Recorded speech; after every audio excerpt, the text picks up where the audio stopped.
Friends, நான் உங்கள் Jenny. வீடியோவை நீங்க இப்பதான் பார்க்கறதா இருந்தா ஒரு சின்னதா சப்ஸ்கிரைப் பண்ணுங்க. பிடிச்சிருந்தா உங்க நண்பர்களுக்கு ஷேர் பண்ணுங்க. நான் இன்னைக்கு என்ன சொல்ல போறேன் அப்படின்னு சொன்னா, ஒரு துயரமான சம்பவம் தாங்க. இப்போ நடைமுறையில எல்லாமே நடந்துகிட்டு இருக்கு. எல்லாருக்குமே அது தெரியும்.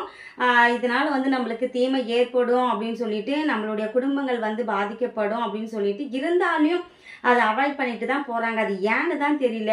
அது என்ன, தலைக்கவசம் தாங்க.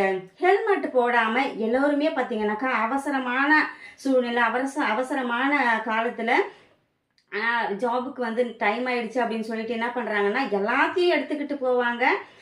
கண்ணுல தூசி விழுந்துடும் சொல்லிட்டு கண்ணாடி கூட எடுத்துட்டு போவாங்க. ஆனா தலைக்கவசமான உயிர் கவசம், நம்மளுடைய குடும்பத்தையே காக்கிற கவசம் அப்படின்னு சொல்லிட்டு மறந்துடுறாங்க. போன பிறகுதான் தெரியுது, ரொம்ப ஃபாஸ்ட்டாக போகிறாங்க. ஆஃபீஸ்க்கு டைம் ஆகிடுச்சு, அங்கே போனால் திட்டுவாங்க அப்படின்னு சொல்லிட்டு ஃபாஸ்ட்டாக போகிறீங்க, நல்லது தான். ஆனால் நாமளும் ஃபாஸ்ட்டாக மேலே போயிடுறோங்க. ஸோ எப்பவுமே பார்த்தீங்கன்னா அந்த கவசத்தை மட்டும் நீங்கள் மறந்துடாதீங்க. உங்களோட குடும்பங்களையும் உங்களுடைய பிள்ளைகளும் நினச்சி பார்த்தீங்கன்னா அந்த கவசத்தை நீங்கள் எடுத்துகிட்டு போயிட்டே இருப்பீங்க. ஒரு துயரமான சம்பவம் என்னன்னா, என்னுடைய ஸ்கூலில் நிறைய பிள்ளைங்களோட அப்பா இறந்துருவார். ஏன் அப்படி இறந்துடுறாங்க அப்படின்னு சொன்னால், ஹெல்மெட் போடாமல் போயிட்டாங்க. ஆக்சிடென்ட் ஆகிடுச்சு. ஆன் த ஸ்பாட்லேயே பார்த்தீங்கன்னாக்கா பேக்கில் அடிபட்டுடுச்சு, மூக்கில் ரத்தம் வந்துடுச்சு, தலையில் ரத்தம் வந்துடுச்சு அப்படின்னு சொல்கிறாங்கங்க. ஸோ தலை ரொம்ப ரொம்ப முக்கியம் இல்லையா? நம்ம ஹெல்மெட் போடுறதுனால ஒரு நம்மளுக்கு தான் நன்மையே, நம்ம குடும்பங்களுக்கு நன்மை. நீங்கள் போன பிறகு ஒரு சின்ன குழந்தை, அவங்க ஒய்ஃபு, இன்னும் ஒரு 2 குழந்தை, அதையும் விட்டுட்டு போயிடுறாங்கங்க. ரொம்ப கவலையாக இருந்துச்சு அந்த சம்பவத்தை பார்க்கும்போது.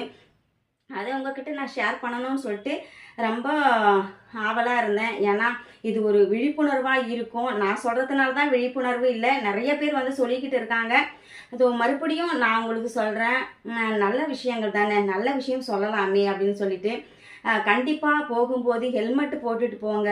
நம்ம குடும்பங்களுக்கும் நல்லது, நமக்கும் நல்லது, நம்ம பிள்ளைங்களுக்கும் நல்லது, நம்ம பெற்றோர்களுக்கு நல்லது. கண்டிப்பாக நீங்கள் சேஃபாக போயிட்டு சேஃபாக வீட்டுக்கு வரணும் அப்படின்னு சொல்லிட்டான். உங்களோட மனைவி காத்துட்டு இருப்பாங்க, வீட்டில் குழந்தைங்க காத்துட்டு இருப்பாங்கங்க. அவங்கள மாத்திரம் நீங்கள் நினச்சிங்கன்னா கண்டிப்பாக நீங்கள் தலைக்கு அந்த ஹெல்மெட்டை நீங்கள் போட்டுட்டு போவீங்க.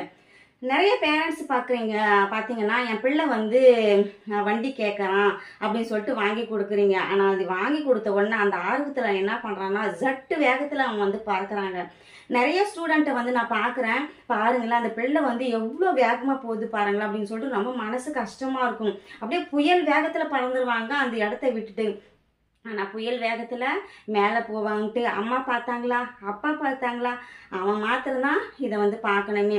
ஆசைப்பட்டு கேட்குறீங்க, அவங்களும் வாங்கி கொடுக்குறாங்க. ஆனால் நிதானமாக போகணும். ரொம்ப உயிர் ரொம்ப முக்கியம் இல்லையா? அப்பா அம்மா நம்மளை எவ்வளோ கஷ்டப்பட்டு வளர்க்குறாங்க. அவங்களுக்காக உங்களுடைய உயிரை தக்க வச்சுக்கோங்க. ஹெல்மெட் போட்டுட்டு போங்க. பைக்கு கேட்குறது முக்கியம் இல்லை, அதை காட்டிலும் தலைக்கவசம் என்பது மிகவும் முக்கியம். உங்களுடைய எதிர்காலத்துக்கும் அது நல்லா இருக்கும், உங்களுடைய உயிருக்கும் அது ரொம்ப நல்லா இருக்கும். கண்டிப்பாக இந்த வீடியோ உங்களுக்கு பிடிச்சிருந்தா ஷேர் பண்ணுங்கள். நிறைய பேரண்ட்ஸ் இதனால் உயிர் இழந்துட்டு இருக்காங்க. அவங்களுக்கு ஒரு விழிப்புணர்வாக இருக்கட்டுமே அப்படின்னு சொல்லிட்டு தான். கண்டிப்பாக இந்த கையில் லஞ்சு கொண்டு போகிறீங்க, இந்த கையில் பைக்கு கீ எடுத்துகிட்டு போகிறீங்க. அதே சமயத்தில் அந்த ஹெல்மெட்டும் போட மறந்துடாதீங்க. உங்கள் குடும்பங்களுக்கு அது ரொம்ப சேஃப்டி, உங்களுக்கும் அது ரொம்ப சேஃப்டி, இந்த நாட்டுக்கும் ரொம்ப சேஃப்டி. அதனால தான் கவர்மெண்ட் அழகாக உத்தரவிட்டிருக்காங்க, ஹெல்மெட்டு போட்டுட்டு போங்க அப்படின்னு சொல்லிட்டு. அங்கே நிற்கிற ரோட்வேல இருக்கிற அந்த போலீஸ் ஸ்டாஃபும் அப்பாப்பும் உங்களை செக் பண்ணுறாங்க. எதுக்கு செக் பண்ணுறாங்க? உங்ககிட்ட இருக்கிற காசை வாங்கிறதுக்காக இல்லைங்க. நீங்கள் நல்லா இருக்கணும், உங்கள் குடும்பங்கள் நல்லா இருக்கணும், நீங்கள் கரெக்டாக சேஃபாக வீட்டுக்கு போயிடணும் அப்படின்னு சொல்லிட்டு தாங்க.